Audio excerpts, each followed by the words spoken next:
சிம்ம ராசி அன்பர்களே, இன்று சந்திரன் உங்கள் ராசிக்கு 7ஆம் இடத்திலே இருக்கின்றார். உங்களுடைய ராசி அதிபதி சூரியன் ராசிக்கு 11ஆம் இடத்திலே இருக்கின்றார். ஆகவே இன்றைய நாள் சிறப்பான நாள். திருமணத்துக்காக காத்திருக்கின்ற சிம்மராசியினருக்கு திருமணம் நிச்சயமாகும்.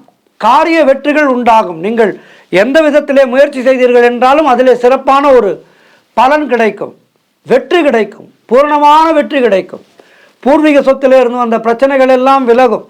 கூட்டு தொழில் செய்பவர்களுக்கு அதிலே நல்ல லாபம் உண்டாகும். உறவினர்களோடு இருந்து வந்த மன வருத்தங்கள் தீரும். அலுவலகத்திலிருந்து வந்த நெருக்கடிகள் குறையும். கடன் பிரச்சனைகள் தீரும். புதிய முயற்சிகள் பெரும் வெற்றியை பெறும். பொருளாதாரம் திருப்திகரமாக இருக்கும். பிள்ளைகளால் பெருமை ஏற்படும். வாழ்க்கை துணையால் மகிழ்ச்சி உண்டாகும். நண்பர்கள் உறவினர்கள் மூலம் அனுகூலம் உண்டாகும். வீடு வண்டி வாகன யோகம் உண்டாகும். மொத்தத்தில் சிறப்பான நாள் இன்றைய நாள். முருகப்பெருமானை வணங்குங்கள். மேலும் நற்பலன்கள் பெறுங்கள். வாழ்த்துக்கள்.